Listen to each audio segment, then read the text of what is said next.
Hello, New York Giants fans. Welcome back to the Everything New York Giants podcast with New York Giants fangirl. I'm Adrianna, your host.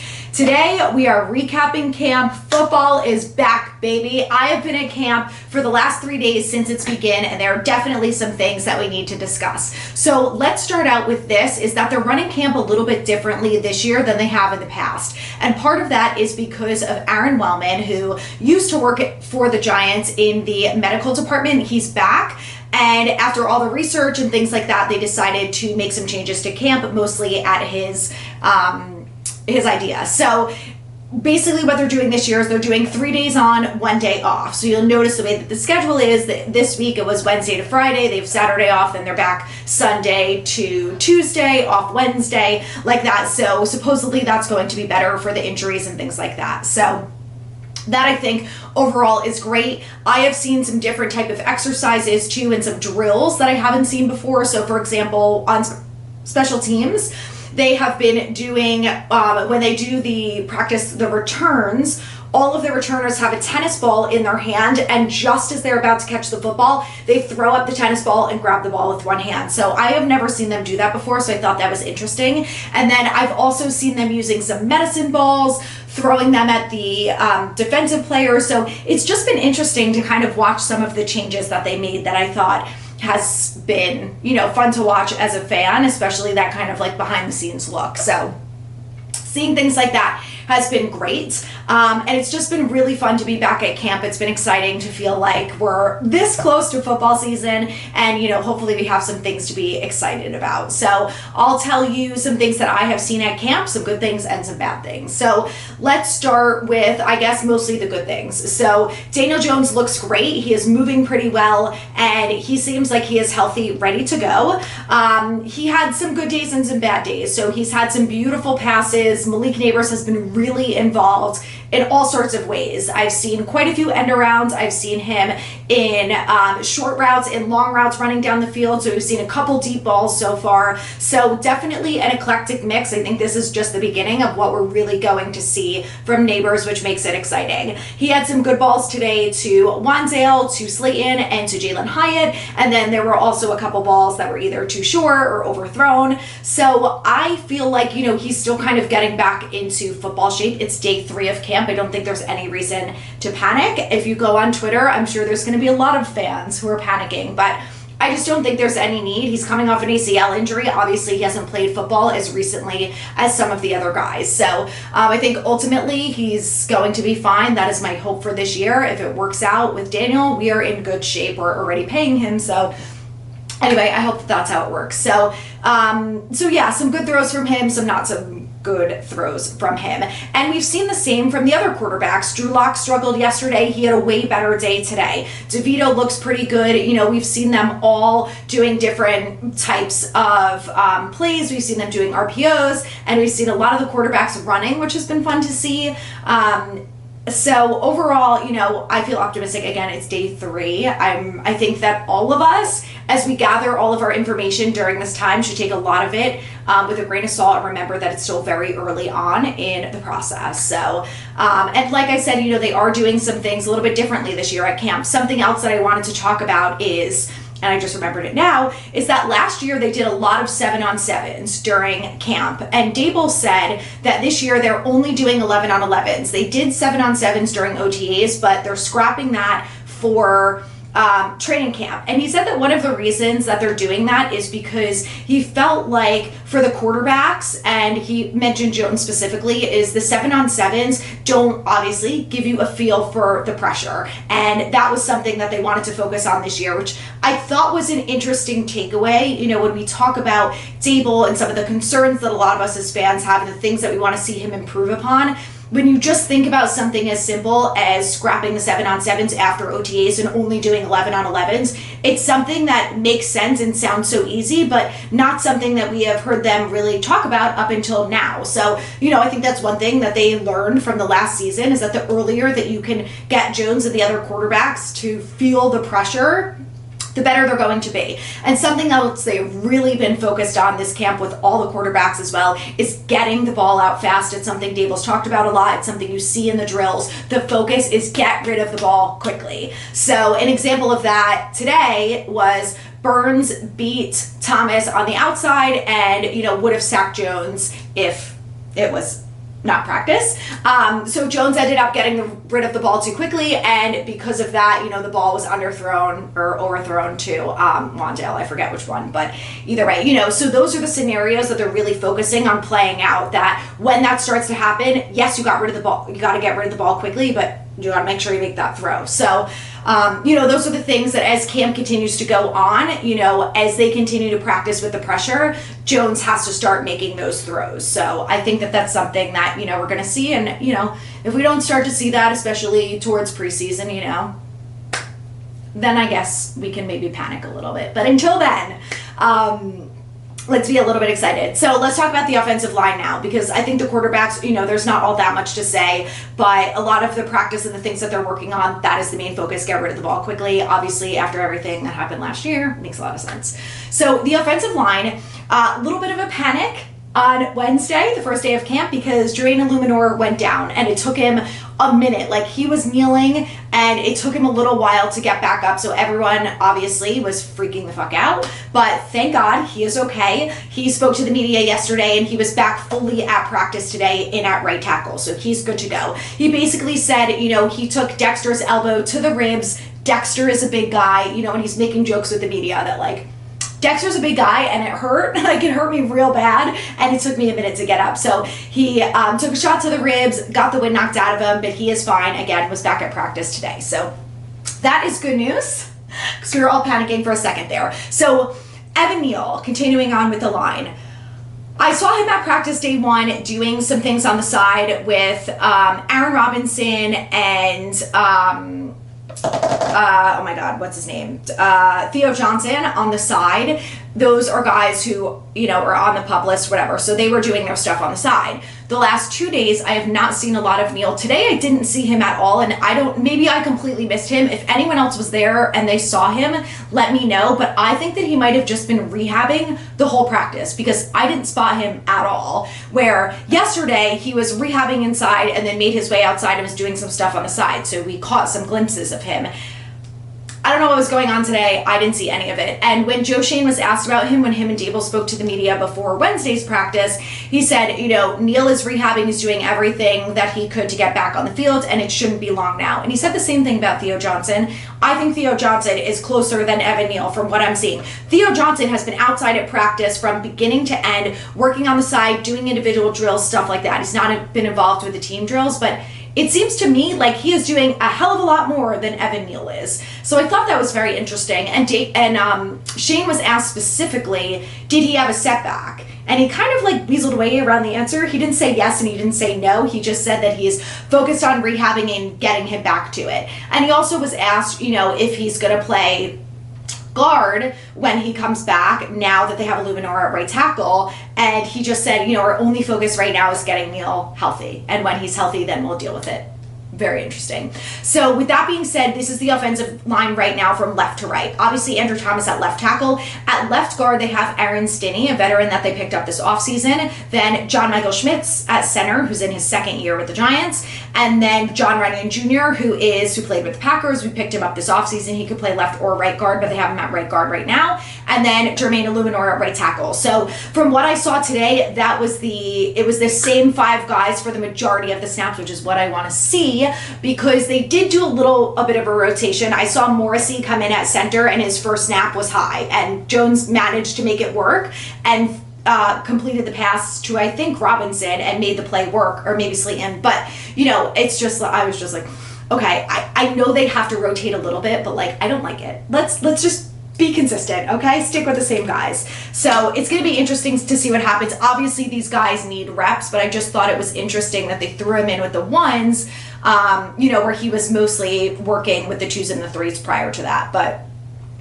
they got to do what they got to do. It's day 3. I just hope that once preseason starts, it's the same 5 guys week in and week out. And I know that we're always like torn on whether or not we want to see the starters during preseason. For the offensive line, I want to see the starters at least for a little bit. They need a lot of snaps together if they're going to continue this rotation during camp. And the other thing I worry about is Evan Neal. If he comes back, are you going to put him in at right tackle? And then you're moving the line around again. So he's going to be at right tackle, and then Illuminor is going to go back to left guard. So, which I don't think is going to make that much of a difference for the left side of the line, but I mean, I think we all are concerned about Evan Neal. And if they move him to guard as opposed to starting him at right tackle and keeping Illuminor at tackle, then you move him to left guard. Is that going to help because he's got Andrew Thomas on the other side? Maybe.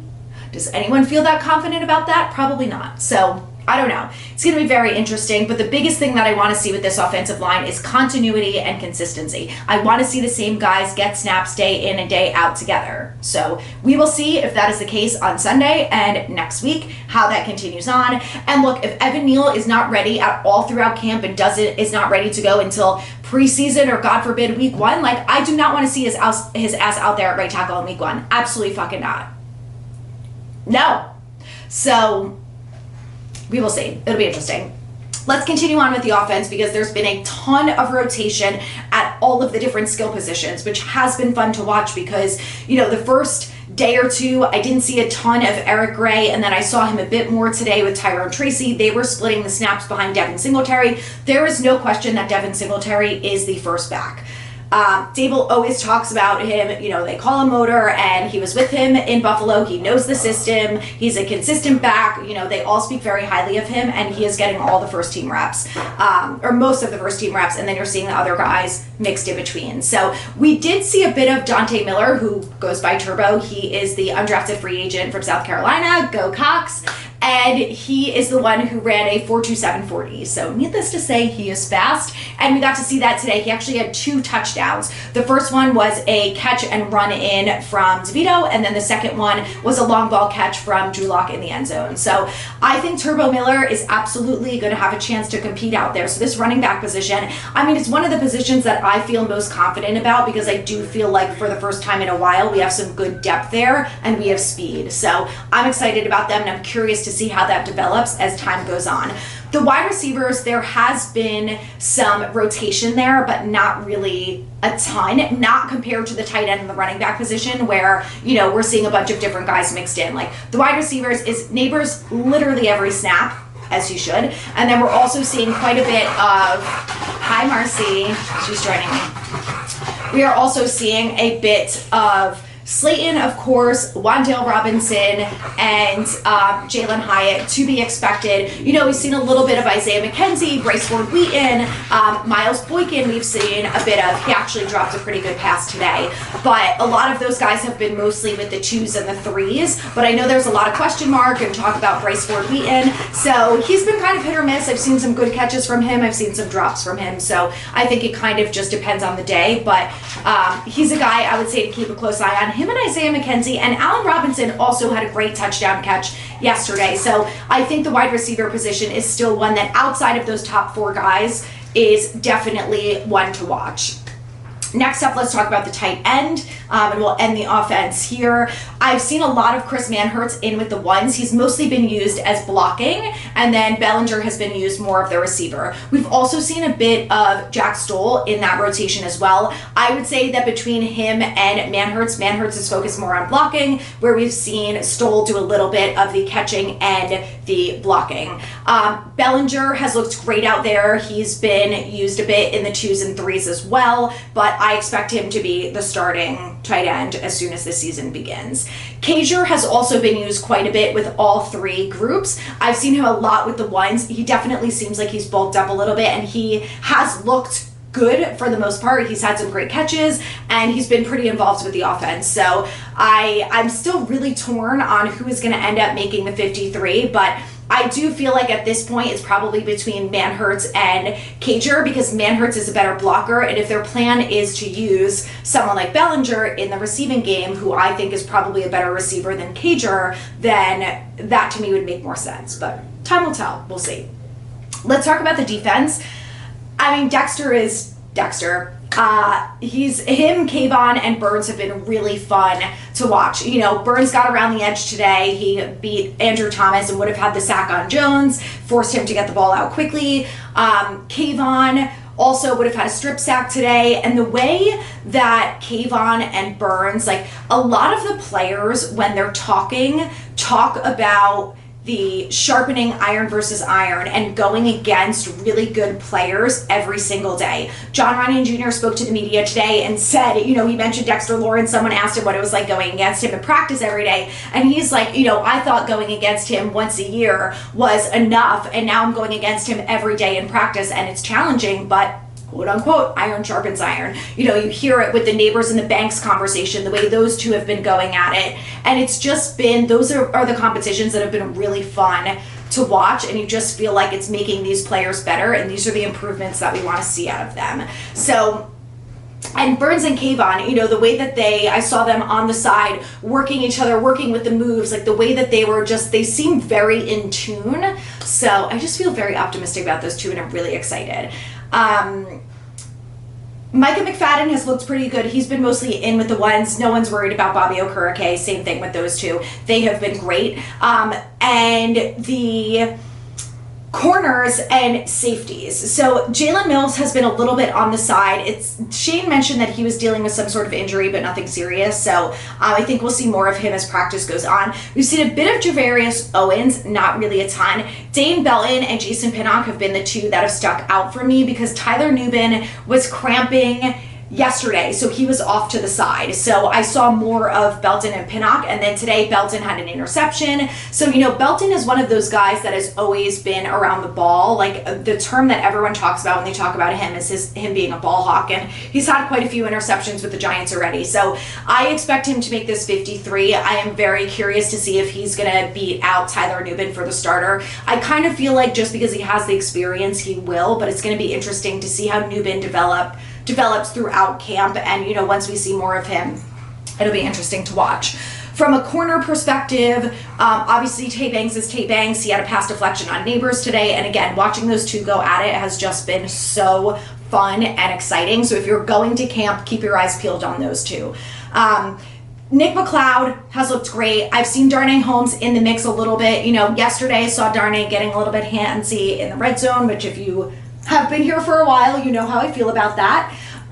So there's still been a lot of rotations. Flott has looked, I would say today was probably his best day. He had also a pass deflection on Nabers, so he's working his way up. I don't think that there's any real clear winner for the outside corner opposite Tay Banks. I do ultimately feel like it probably will go to Flott, and then Nick McLeod will end up in the slot. So we will see as camp develops how that continues, but I feel like that's kind of where it's at right now.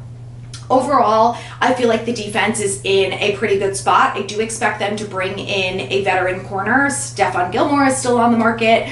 Even Justin Simmons is still available. And, they brought in Greg Van Roten from the Raiders, who Carmen Brasillo has raved about. He's a guard.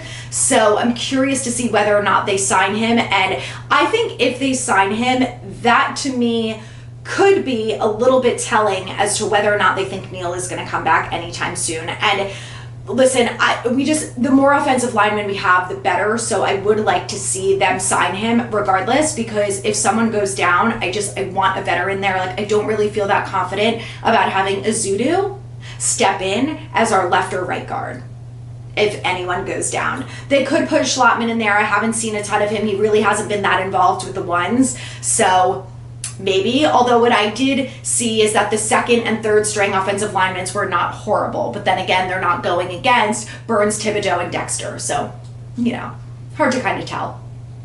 Couple things I want to point out about special teams, and then we'll round it out here. One thing that I noticed today that I thought was really interesting is Azeez Ojulari was in special teams as a blocker, which is not something that we have seen from him. And the same thing goes for Javarius Owens. So I am very curious to see how that continues. That was the first time that I've noticed it so far, having been at practice, and I'm curious to see if that continues. I do think if Azeez is healthy, he is going to be the ultimate third pass rusher. But again, we all know that health is a big concern with him. So I don't know if moving him to special teams is really going to help with that, but I do think that the new special teams coach is really making some changes here that I think is really interesting, and I'm curious to see how it pans out. So continue to update you guys on anything that I see specifically around special teams, and of course, anything else that I happen to witness. But outside of that, the only other thing that I will say is that Brian Daboll literally looks like a different person. He's lost almost 50 pounds, I think he said. I did not recognize him. I was looking at him out there. He's so tan and he looks so small compared to everyone.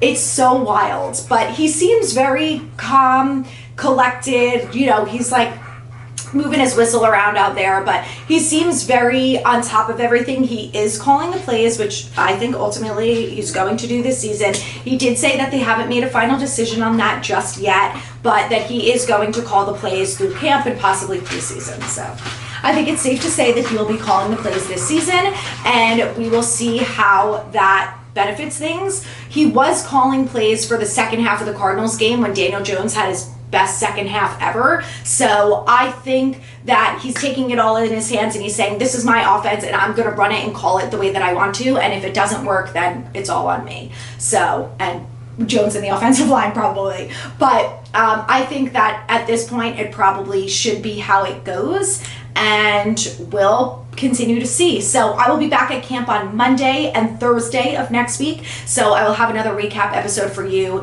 Then we will talk more about Hard Knocks. I wanted this to really just be focused on camp since we're in the middle of it, and then we'll get back to Hard Knocks recaps next week. So thank you guys for watching. Thanks for listening. Please like, subscribe, rate and review, share with your friends. It is almost football season. We are going to have a lot to talk about from here on out. So let's continue to share the Giants love, and I will be back next week with more.